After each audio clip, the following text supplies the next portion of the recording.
जितने भी बच्चे क्लास 11 में हैं और उनका फाइनल टर्म का एग्जाम होने वाला है, उन सभी बच्चों के लिए वाली वीडियो रहेगी। इस वीडियो में हम फिजिक्स का पेपर डिस्कस करने जा रहे हैं और ये जो पेपर है ये सेशन 2022 और 23 वाले बच्चों का था। ठीक है, इवनिंग शिफ्ट का पेपर है। तो यहाँ पर आज हम इस वाले पेपर को डिस्कस करेंगे और इसमें किस प्रकार के क्वेश्चन आए हैं उन सभी का आज मैं आपको सॉल्यूशन भी बताऊंगा। ठीक है, और कंसेप्ट भी बताऊंगा कि कैसे इन क्वेश्चंस को आपको अटेम्प्ट करना है। ठीक है, तो फटाफट से वीडियो को स्टार्ट करते हैं। और इस वीडियो को स्टार्ट करने से पहले ना आपको एक चीज बता देता हूँ कि आपने जो है साल भर पढ़ाई की होगी। ठीक है, पूरी ईमानदारी से, और अपने जितने भी नोट्स बनाया है, आपने अभी तक जितने भी नोट्स बनाया उन सभी को आपको रिवाइज जरूर से करना है। ठीक है, और रिवाइज करने के बाद आपको जितने भी आपके टीचर ने डेरिवेशंस कराई हैं उन सभी डेरिवेशंस का आपको दोबारा से 3 से 4 बार प्रैक्टिस करनी है, क्योंकि मोस्ट प्रोबेबली बहुत सारी आपकी डेरिवेशन देखी जाती है आपके पेपर में। ठीक है, और यहाँ पर भी इस वाले पेपर में भी बहुत सारी डेरिवेशंस हैं जो कि मैं आपको यहाँ पर बताऊंगा भी। ठीक है, तो स्टार्ट करते हैं इस वाली वीडियो को। और किसी महान व्यक्ति ने सही कहा है कि किसी भी एग्जाम को अगर आपको क्रैक करना है तो उसके प्रीवियस ईयर के क्वेश्चंस को लगा लो, तो आप किसी भी एग्जाम में अच्छा स्कोर कर लोगे। ठीक है, तो स्टार्ट करते हैं इस वाली वीडियो को यहाँ पर फर्स्ट क्वेश्चन के साथ। जैसा कि सभी को पता है, यहाँ पर हमारे पास सेक्शन ए होता है और यहाँ पर जो है इसके सारे के सारे क्वेश्चंस कंपलसरी होते हैं और यहाँ पर हमारे पास एमसीक्यू बेस्ड क्वेश्चंस होते हैं। ठीक है, तो यहाँ पर हमारे पास फर्स्ट क्वेश्चन पूछा गया 3 × 10⁸ मीटर पर सेकेंड, और इसमें आपको बताना है हैज सिग्निफिकेंट फिगर्स, यानी कि इसके अंदर कितने सिग्निफिकेंट फिगर्स है। तो सिग्निफिकेंट फिगर की बात करें ना, तो यहाँ पर 3 × 10⁸ लिखा हुआ है ना। तो यहाँ पर ये जो 3 है ये बस अकेला सिग्निफिकेंट फिगर में आपका काउंट होगा। तो ऑप्शन नंबर बी आपके पास इसका राइट आंसर रहने वाला है। ये जो 10⁸ है ये इसमें कोई रोल नहीं देता, सिग्निफिकेंट फिगर में ये कोई रोल नहीं देता। तो 3 इसका राइट आंसर होगा, सॉरी 1 इसका राइट आंसर होगा, क्योंकि सिग्निफिकेंट फिगर कितने हैं इसमें सिग्निफिकेंट फिगर है बस एक, क्या है 3। अगले क्वेश्चन की बात करें तो यहाँ पर हमें बोला हुआ है which of the following changes when a particle is moving with uniform velocity. ठीक है, अब यहाँ पर इसके ऑप्शन पर देख लेते हैं। यहाँ पर हमारे पास स्पीड, एक्सेलरेशन और वेलोसिटी और पोजीशन वेक्टर। तो यहाँ पर हमें बोला हुआ है कि ये जो है यूनिफॉर्म वेलोसिटी से मूव कर रहा है। ठीक है, तो यहाँ पर यूनिफॉर्म वेलोसिटी मतलब अगर हमारे पास वेलोसिटी यूनिफॉर्म मतलब कांस्टेंट, कांस्टेंट को मैंने सी से रिप्रेजेंट कर दिया। और अगर मैं एक्सेलरेशन की बात करूँ तो एक्सेलरेशन होता है मेरे पास dv/dt, यही होता है। और इसका अगर मैंने डिफरेंशिएट किया तो ये मेरे पास 0 आ जाएगा, क्योंकि एक कांस्टेंट है। तो हमारे पास एक्सेलरेशन क्या आ रहा है, एक्सेलरेशन आ रहा है मेरे पास 0। बट यहाँ पर क्वेश्चन में पूछा क्या है, which of the following changes, इनमें से कौन सा चेंज करेगा। क्या स्पीड चेंज करेगी, बिल्कुल नहीं। क्या एक्सेलरेशन चेंज करेगा, ये तो 0 ही है, तो ये चेंज कैसे करेगा, तो ये भी ऑप्शन नहीं होगा। वेलोसिटी, वेलोसिटी तो यहाँ पर यूनिफॉर्म खुद दे रखी है इन्होंने, यूनिफॉर्म वेलोसिटी है, तो ये चेंज कैसे करेगी, है ना, तो ये भी ऑप्शन नहीं होगा। अब पोजीशन वेक्टर की बात करें तो यहाँ पर पोजीशन वेक्टर ही खाली यहाँ पर चेंज होगा। तो ऑप्शन नंबर डी हमारे पास इसका राइट आंसर होगा, पोजीशन वेक्टर। अब अगले क्वेश्चन की बात करें तो यहाँ पर हमारे पास जो अगला क्वेश्चन है वो है the resultant of vector A और क्रॉस प्रोडक्ट है हमारे पास 0 विल बी इक्वल टू। ठीक है, तो इसका राइट आंसर हमारे पास क्या होना चाहिए, ये जो रिजल्टेंट है ना ए क्रॉस 0 वेक्टर का, ये हमारे पास इसका क्या आंसर आएगा। आपको पता होगा कि हमारे पास जो क्वांटिटीज होती हैं, फिजिकल क्वांटिटीज, वो हमारे पास 2 टाइप की होती हैं। एक होता है हमारे पास वेक्टर क्वांटिटी, एक होता है हमारे पास स्केलर क्वांटिटी। अब आपने ये भी पढ़ा होगा कि हमारे पास जो यहाँ पर प्रोडक्ट होते हैं वो 2 टाइप के होते हैं। एक होता है हमारे पास डॉट प्रोडक्ट, ए वेक्टर डॉट बी वेक्टर। यहाँ पर से हमें जो क्वांटिटी मिलती है वो मिलती है हमारे पास स्केलर क्वांटिटी। ठीक है, और अगर मैं इसका क्रॉस प्रोडक्ट कर दूं ए क्रॉस बी वेक्टर, तो ये हमारे पास यहाँ पर क्या देगा, ये एक वेक्टर क्वांटिटी देगा। ठीक है, डॉट प्रोडक्ट से मिलता है हमें स्केलर क्वांटिटी, क्रॉस प्रोडक्ट से मिलता है वेक्टर क्वांटिटी। अब यहाँ पर क्या है हमारे पास ए वेक्टर और क्रॉस प्रोडक्ट करना है आपको 0 वेक्टर के साथ, तो इन दोनों का जो क्रॉस प्रोडक्ट आ जाएगा वो आ जाएगा हमारे पास 0 वेक्टर। ठीक है, बहुत सारे बच्चे यहाँ पर 0 टिक करके आ जाते हैं, बट ये गलत होता है। 0 क्यों नहीं आएगा, क्योंकि 0 एक स्केलर क्वांटिटी होगी ना, तो 0 एक वेक्टर क्वांटिटी आएगी यहाँ पर, 0 एक वेक्टर क्वांटिटी है, क्योंकि ये कौन सा प्रोडक्ट है, ये है हमारे पास क्रॉस प्रोडक्ट। तो क्रॉस प्रोडक्ट में जो हमारे पास आंसर मिलेगा वो भी एक वेक्टर ही होगा। तो 0 आंसर तो आएगा, but 0 vector is the right answer. तो option number D is your right answer. अगले क्वेश्चन की बात करें तो यहाँ पर हमें बोला हुआ है the coefficient of friction between the rubber tyres and the roadway is 0.25, यानी कि यहाँ पर हमें क्या दिया है, कोफिशिएंट ऑफ फ्रिक्शन। तो कोफिशिएंट ऑफ फ्रिक्शन को हम म्यू से रिप्रेजेंट करते हैं, ये दिया है हमारे पास 0.25, या इसको हम 1/4 भी लिख सकते हैं। अब आगे हमारे पास the maximum speed with which a car can be driven around a curve of radius 20 metre. एक हमारे पास कर्व्ड है, ठीक है, एक रास्ता है रोडवे का, और यहाँ पर एक कार जा रही है, ठीक है, एक कार बना देते हैं यहाँ पर इस प्रकार से, ये हमारे पास कार हो गई और इसके ये 4 पहिए, ठीक है। अब ये जो है एक कर्व्ड रास्ते पे जा रही है जिसका हमारे पास रेडियस दिया हुआ है, रेडियस है हमारे पास कितना, 20 मीटर दिया है, कर्व ऑफ रेडियस 20 मीटर, तो ये 20 मीटर का हमारे पास रेडियस है, और यहाँ पर कोफिशिएंट ऑफ फ्रिक्शन की हमें वैल्यू दी गई है। और आगे क्या बोला हुआ है, ये जो कार है ये यहाँ पर से चली जाए विदाउट स्कीडिंग। स्कीडिंग मतलब क्या होता है, फिसलना, ठीक है। तो स्टार्ट करते हैं। वेलोसिटी क्या होनी चाहिए हमारे पास, तो वेलोसिटी हमारे पास क्या होती है, less than and equal to mu R g under root mu R g, ठीक है। या तो वेलोसिटी इससे कम हो या इसी के बराबर हो। अगर इससे ज़्यादा वेलोसिटी हो जाएगी तो आप यहाँ पर स्कीड कर सकते हैं। तो यहाँ पर ये जो वेलोसिटी है ये इसके बराबर भी हो सकती है, क्योंकि यहाँ पर दोनों कंडीशन है, एक लेस देन भी है, एक इक्वल टू भी है। मैक्स टू मैक्स इसके इक्वल हो सकता है। अगर इससे ज़्यादा हो गया तो भाई ये इसका काम गया भाई, ये अब जीवित नहीं रह पाएगा इस धरती पे, ठीक है। तो म्यू की वैल्यू कितनी है, 1/4, रेडियस है हमारे पास 20, अभी हमने लिखा है यहाँ पर 20 रेडियस है। जी की बात करें तो जी कितना होगा हमारे पास, जी की वैल्यू दी है 9.8। तो सॉल्व कर लेते हैं इसको, ये कितना आ जाएगा, ये आ जाएगा मेरे पास 5, और इसकी गुणा कर देते हैं 5 से, तो ये आ जाएगा मेरे पास 40, और ये आ जाएगा मेरे पास 45, और ये 49 हो जाएगा अंडर रूट के अंदर। तो ये आ जाएगा मेरे पास 7 मीटर पर second. Option number B is your right answer, 7 metre पर सेकेंड, ठीक है। क्वेश्चन नंबर 5 पर चलते हैं। यहाँ पर हमें बोला हुआ है a body of moment of inertia 3 kg meter square rotating with an angular velocity 2 radian per second has the same kinetic energy, ठीक है, as mass of 12 kg moving linearly with a velocity of, आपको velocity बतानी है।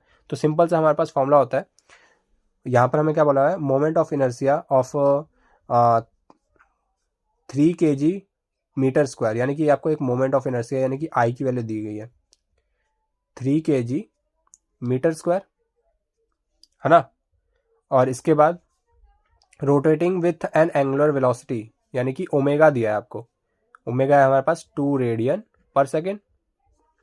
इसके बाद has the same kinetic energy, इसके पास क्या है, same kinetic energy of mass 12 kg moving linearly with a velocity. तो यहाँ पर हमारे पास क्या बोला हुआ है कि इसकी काइनेटिक एनर्जी, रोटेशनल की काइनेटिक एनर्जी ये होती है, ये किसके बराबर है, ये काइनेटिक एनर्जी ऑफ मास जिसका कितना है 12 kg ऑफ लीनियर वेलोसिटी हमें बतानी है। तो लीनियर वेलोसिटी के लिए ये वाला फॉर्मूला होता है, ये हो गया मेरे पास हाफ mv²। तो यहाँ पर से आराम से हमारे पास सारी वैल्यू मिल जाएगी, हाफ से हाफ कैंसिल हो गया, आई की वैल्यू हमारे पास 3 है, ओमेगा की वैल्यू 2 का स्क्वायर, और ये हो गया मेरे पास m, मास है हमारे पास 12 kg। तो इधर से v² की वैल्यू हमारे पास क्या आ जाएगी, ये आ जाएगा मेरे पास, इसके अपॉन में जाएगा तो 4 3 जा 12 डिवाइड बाय 12, तो ये 1 आ जाएगा, है ना। तो v² जब 1 के बराबर है तो v की वैल्यू कितनी आ जाएगी 1 मीटर पर सेकेंड। अब माइनस की वैल्यू तो नहीं आएगी ना वेलोसिटी के साथ, है ना। तो ये आ गया 1 मीटर पर सेकेंड। अगले क्वेश्चन की बात करें तो यहाँ पर बोला हुआ है which of the following material is most elastic, यानी कि इनमें से कौन सा ऐसा मटेरियल है जो मोस्ट इलास्टिक है। तो आपने, उम्मीद है आपने वो वाला चैप्टर पढ़ा होगा जिसमें है आपके पास, जिसमें आपका इलास्टिसिटी वाला पूरा चैप्टर है, वो आपने पढ़ा होगा, ठीक है। उसी के बिहाफ पर आपको वहाँ पर सारी की सारी जो इलास्टिसिटी की वैल्यू है वो दे रखी है। तो उसमें सबसे ज़्यादा स्टील की होती है इलास्टिसिटी, ठीक है। तो मोस्ट इलास्टिक हमारे पास स्टील हो जाएगा। अगले क्वेश्चन की बात करें तो यहाँ पर है हमारे पास the surface of water in contact with glass wall. ये हमारे पास ग्लास वॉल है, ठीक है। ये हो गया हमारे पास ग्लास वॉल, और ये जो वाटर, ये हमारे पास इसके अंदर वाटर फिल है, ठीक है। इसके अंदर जो पार्टिकल्स हैं वो वाटर के हैं। और यहाँ पर क्या बोला हुआ है, the surface of water in contact with glass. ये हमारे पास ग्लास है। जब वाटर के सारे पार्टिकल्स ग्लास के साथ कॉन्टैक्ट में होंगे तो हमारे पास ये कौन सी शेप बनेगी, ये बनेगी हमारे पास कॉनकेव शेप, है ना। ऊपर से देखने में कॉनकेव शेप लग रही है तो ये कॉनकेव शेप बनेगी, ठीक है। और ये जो पार्टिकल हैं ये वॉल के साथ अटैच होंगे। ये इसके अंदर क्या हो रहा होगा, अट्रैक्शन हो रहा होगा इस वॉल के साथ, तो इस वजह से ये इस शेप का आ जाएगा। अब अगले क्वेश्चन पर मूव करते हैं। यहाँ पर 9th क्वेश्चन में बोला हुआ है the process of heat transfer in which heat is transferred with actual movement of medium of particles, ठीक है। यहाँ पर आपको एक चीज देखने की जरूरत है कि यहाँ पर क्या है, actual movement of medium of particles, यानी कि जब पार्टिकल्स एक्चुअल में मूव करते हैं हीट ट्रांसफर के दौरान तो उस वाले मेथड को हम कहते हैं कॉन्वेक्शन, ठीक है। तो अब यहाँ पर हमने कॉन्वेक्शन देख लिया है, क्या पता आपके पेपर में कंडक्शन आ जाए, ऐसी डेफिनेशन आ जाए और पूछा जाए कि इनमें से कौन सा आपका हीट ट्रांसफर का ये मीडियम है, बताओ। तो कंडक्शन की आपको डेफिनेशन याद होनी चाहिए, रेडिएशन की डेफिनेशन आपको याद होना चाहिए, रिफ्रैक्शन की भी डेफिनेशन, खैर रिफ्रैक्शन तो आपका पार्ट नहीं है, ठीक है। कंडक्शन, कन्वेक्शन, रेडिएशन, इन 3 डेफिनेशन को आपको याद रखना है। ये तो ऐसे एलिमिनेट हो जाएगा, ठीक है। अब अगले क्वेश्चन पर चलते हैं। यहाँ पर हमें बोला हुआ है in an isothermal process the internal energy of the system. Isothermal process में जो हमारे पास इंटरनल एनर्जी होती है सिस्टम की, वो हमारे पास क्या होती है, तो वो हमारे पास 0 होती है। क्यों? इंटरनल एनर्जी का हमारे पास फॉर्मूला क्या होता है, डेल्टा यू बराबर क्या होता है, N R T, N R delta T, और इंटू में एफ बाय 2, है ना। ये हमारे पास इंटरनल एनर्जी होती है। अब यहाँ पर हमें क्या बोला हुआ है ना कि जब हमारे पास आइसोथर्मल प्रोसेस होगा, आइसोथर्मल प्रोसेस क्या होता है कि आपके पास जो टेम्परेचर है वो कांस्टेंट होता है, टेम्परेचर कांस्टेंट होता है। टेम्परेचर जब कांस्टेंट होता है तो डेल्टा टी हमारे पास क्या हो जाएगा, 0 हो जाएगा। अब ये सब मल्टीप्लिकेशन में तो पूरा का पूरा टर्म ही 0 हो जाएगा। तो इस प्रकार से इंटरनल एनर्जी जो है हमारे पास 0 हो जाती है। अगले क्वेश्चन की बात करें तो ये ऐसे क्वेश्चन ना मैंने बहुत बार देखे हैं, ठीक है, पेपर में। और अगर मैंने देखे हैं पेपर में बहुत बार तो आपको भी ये सारे के सारे क्वेश्चंस करने चाहिए। और ये वाला क्वेश्चन तो मोस्ट इंपॉर्टेंट कैटेगरी का है, इसमें मैंने 3 स्टार लगा दिया, ठीक है। आपने अगर अभी भी एसएचएम वाला चैप्टर नहीं पढ़ा है ना तो एक बार मैं आपको बता देना चाहता हूँ, एसएचएम के आपके जितने भी फॉर्मूलाज हैं, मैक्सिमम वेलोसिटी, एक्सलेरेशन, ये सारी सारी चीज़ें आपको पढ़नी चाहिए, ठीक है। अगर आपको फॉर्मूला भी याद है ना तो आप ऐसे क्वेश्चंस बहुत इजीली कर सकते हो। इन क्वेश्चंस में कुछ भी नहीं है, ठीक है। यहाँ पर हमें क्या बोला हुआ है, मैक्सिमम वेलोसिटी। तो मैक्सिमम वेलोसिटी का हमारे पास फॉर्मूला होता है, या अगर मैं सिंपल वेलोसिटी की बात करूँ तो ये होता है मेरे पास अंडर रूट में, ठीक है। सबसे पहले ये होता है मेरे पास ए स्क्वायर माइनस एक्स स्क्वायर, और इसके मल्टीप्लिकेशन में होता है हमारे पास ओमेगा, ठीक है। और अगर यहाँ पर मैक्सिमम वेलोसिटी की बात करी जाए ना तो मैक्सिमम वेलोसिटी हमारे पास क्या होता है जब x इजिकल टू 0 होता है, तो v इजिकल टू क्या हो जाएगा, ओमेगा ए। और ए यहाँ पर एम्पलीट्यूड को रिप्रेजेंट कर रहा है, एम्पलीट्यूड है हमारे पास यहाँ पर 50 mm, ठीक है। और टाइम पीरियड भी हमें दिया है, कितना है, 2 सेकेंड। तो बस फॉर्मूला में पुट करना है, टाइम पीरियड हमारे पास कितना है, 2 सेकेंड। अगर मैं यहाँ पर ओमेगा की बात करूँ, ये होता है मेरे पास 2 पाई बाय टी होता है। टी की वैल्यू हमें पता लग गई है, कितनी है, 2 सेकेंड। तो ये आ गया मेरे पास पाई, एंगुलर फ्रीक्वेंसी मिल गई मुझे पाई। वेलोसिटी का फॉर्मूला क्या है, ओमेगा ए, और ओमेगा की वैल्यू मिल गई पाई। एम्पलीट्यूड की वैल्यू कितनी है, एम्पलीट्यूड है मेरे पास 50 mm, ठीक है। अब यहाँ पर अगर mm है तो ये हमारे पास किस में आ जाएगा, ये आ जाएगा हमारे पास mm पर सेकेंड में, बट हमें आंसर किस में चाहिए, मीटर पर सेकेंड में, ऑप्शन से पता लग रहा है। तो इसमें क्या कर देंगे हम, 10⁻³ कर देंगे। मिलीमीटर से मीटर में जाने के लिए आपको 10⁻³ से मल्टीप्लाई करना होता है। अब पाई की वैल्यू होती है हमारे पास 3.14 इंटू 50 इंटू 10⁻³ क्या लिखा मैंने यहाँ पर वेलोसिटी के बराबर, 3.14 इंटू 50 इंटू 10⁻³ सॉल्व कर लेते हैं। ये आ जाएगा मेरे पास 70 और ये आ जाएगा मेरे पास 15 इंटू 10⁻², एक जीरो इसके पास चला गया तो। और अगर मैंने इन दोनों जीरो को यानी कि 10⁻² है ना, इसको इसमें मर्ज करने की कोशिश की तो ये आ जाएगा 0.1570। ऑप्शन नंबर सी आपके पास इसका राइट आंसर रहने वाला है। ठीक है, और अब ये वेलोसिटी हमारे पास मीटर पर सेकंड में निकली है। आई होप आपको ये वाला क्वेश्चन समझ में आया होगा। ठीक है, बहुत ही सिंपल सा क्वेश्चन था। अगले क्वेश्चन की बात करें तो यहाँ पर हमें बोला हुआ है for two system to be in resonance. ठीक है, जब भी दो सिस्टम रेजोनेंस में होता है तो इनमें से कौन सी एक आपकी प्रॉपर्टी है जो इक्वल रहती है। क्या वेव वेलोसिटी इक्वल रहती है, क्या एम्पलीट्यूड इक्वल होता है, क्या फ्रीक्वेंसी इक्वल होती है, या वेवलेंथ इक्वल होता है।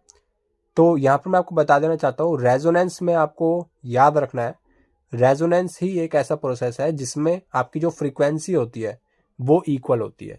ठीक है, तो कई बार इस पे क्वेश्चन बन जाता है। 12th में भी आपका एक टॉपिक आएगा जिसका नाम है अल्टरनेटिंग करंट। ठीक है, उसमें भी आपका यही कंडीशन होती है कि रेजोनेंस में आपकी फ्रीक्वेंसी सेम होती है और फ्रीक्वेंसी पे ही आपके बहुत सारे क्वेश्चंस बन जाते हैं, है ना। तो यहाँ पर भी आपका एक क्वेश्चन बना है, तो ये भी एक इंपॉर्टेंट कैटेगरी का है, हो सकता है आपके पेपर में आ जाए। और अगर आपको ये याद नहीं हो रहा तो बहुत ही सिंपल सा है, ये देखो यहाँ पर किससे स्टार्ट हो रहा है, R E, resonance R E से स्टार्ट हो रहा है और इसका जो सेकंड लेटर है वो भी आर ई है। तो इस तरीके से भी आप याद कर सकते हैं, ये एक तरीका याद करने का है। वैसे ये एक नंबर का बेकार तरीका है, बट कभी कभार काम आ जाता है। अगला जो क्वेश्चन है वो है हमारे पास, एंगल बताना है आपको wave velocity and particle maximum velocity. तो और किसमें बताना है, ऑफ आ लॉन्गिट्यूडनल वेव। तो लॉन्गिट्यूडनल वेव में जो आपकी मैक्सिमम पार्टिकल की वेलोसिटी होती है और जो वेव वेलोसिटी होती है उसके बीच में जो एंगल होता है वो 0 डिग्री का होता है ना। अब यहाँ पर हमारे पास एक डेरिवेशन आ चुकी है जो है हमारे पास वर्क एनर्जी थ्योरम। इस क्वेश्चन की मैं जितनी बार तारीफ करूँ वो कम है, ये बहुत बार क्वेश्चन में आ चुका है।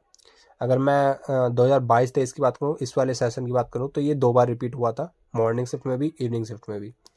और इसके बाद पिछले साल की बात करें तो उस साल भी ये आया हुआ क्वेश्चन है आपके, चाहे ये आपके मिड टर्म एग्जाम हो गया, आपका एंड टर्म एग्जाम हो गया, दोनों में ही आता है। ठीक है, तो इस वाले क्वेश्चन को आप जरूर से करके जाना। आपके नोट्स में मुझे 100% श्योरिटी है कि ये वाला क्वेश्चन आपके होगा ही होगा। ये वाला डेरिवेशन जरूर से करके जाना। ठीक है, यहाँ पर हम क्वेश्चन को डिस्कस करते हैं।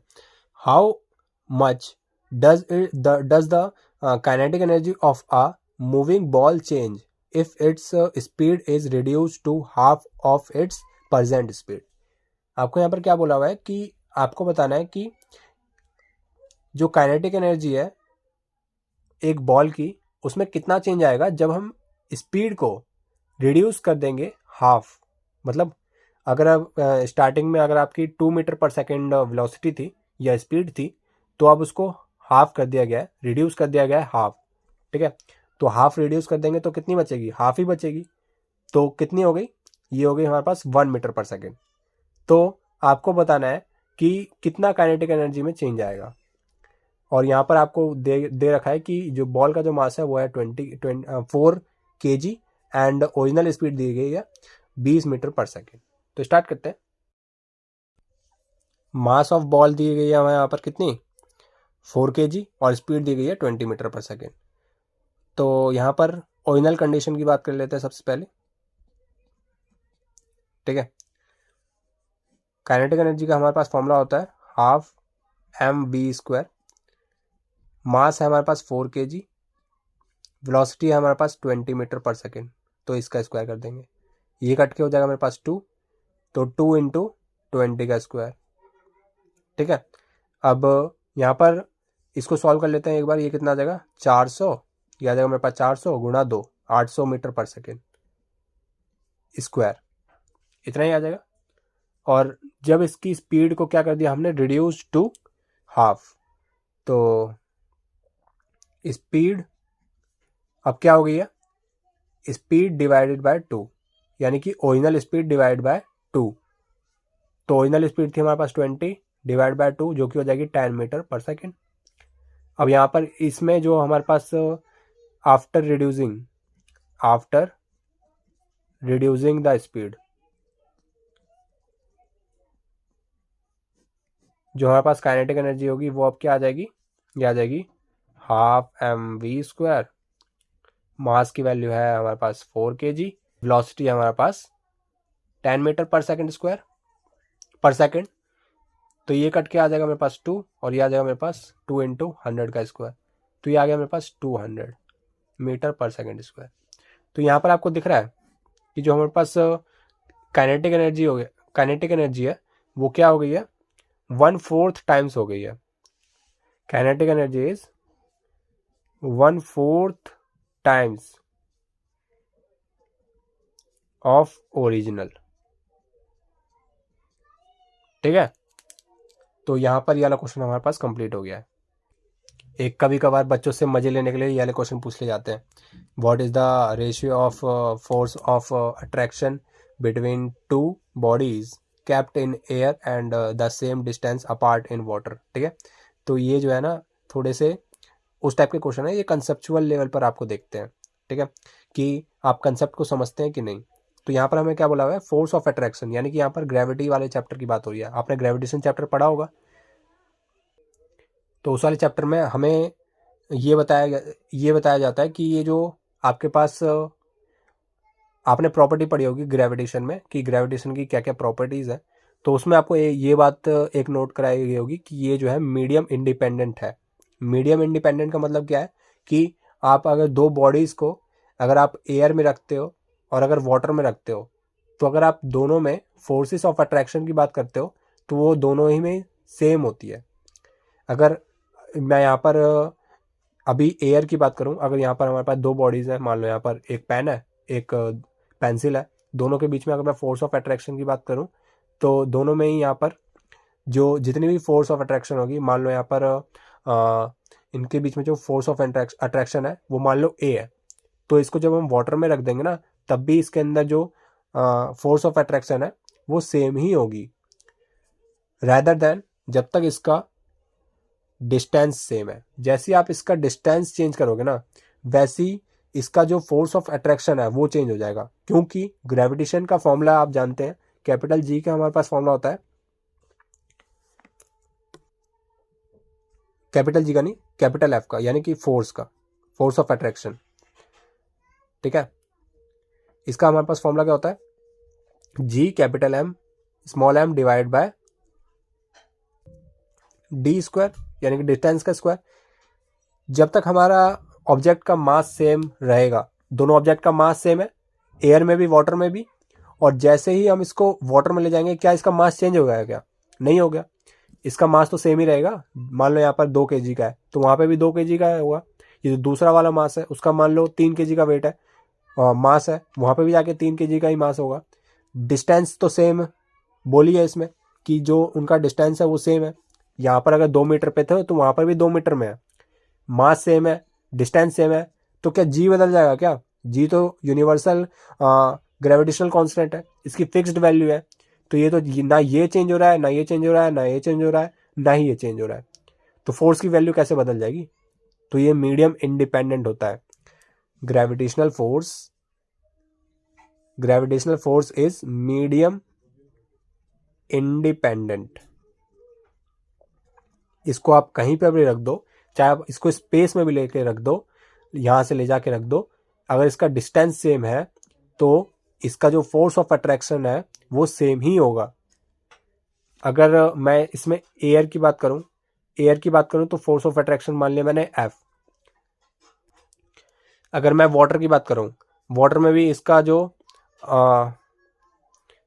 एफ ए से रिप्रेजेंट कर देते हैं एयर वाली फोर्स को, और अगर मैं इसको वाटर की बात करूँ तो वाटर में भी जी सेम है, एम सेम है, स्मॉल एम सेम है, डिस्टेंस सेम है, तो वाटर में भी तो इसका फोर्स एफ ही लगेगा। तो दोनों को जब हम डिवाइड कर देंगे F A divide by F W, तो ये तो हमारे पास एफ बाय एफ आएगा जो कि हो जाएगा मेरे पास 1। तो रेशियो कितना आ जाएगा, रेशियो आ जाएगा मेरे पास 1:1, ये रेशियो आ जाएगा। देखा कितनी सिंपल सी बात थी। अगर आपने ये सारी बात नहीं जानते हो, इसकी प्रॉपर्टीज नहीं जानते हो, तो फिर आप हो सकता है इस वाले क्वेश्चन को गलत कर दो। ठीक है, आगे बढ़ते हैं। यहाँ पर अगले क्वेश्चन की बात करें तो यहाँ पर बोला हुआ है the find the magnitude and direction of the resultant of two vectors A and be in terms of their magnitudes and angle between them is theta.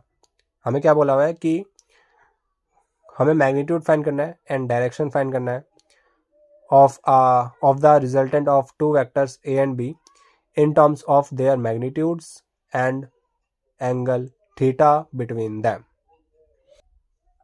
तो यहाँ पर सभी ने पढ़ा होगा है मैग्नीट्यूड निकालने का फॉर्मूला और डायरेक्शन निकालने का फॉर्मूला, यानी कि यहाँ पर आपको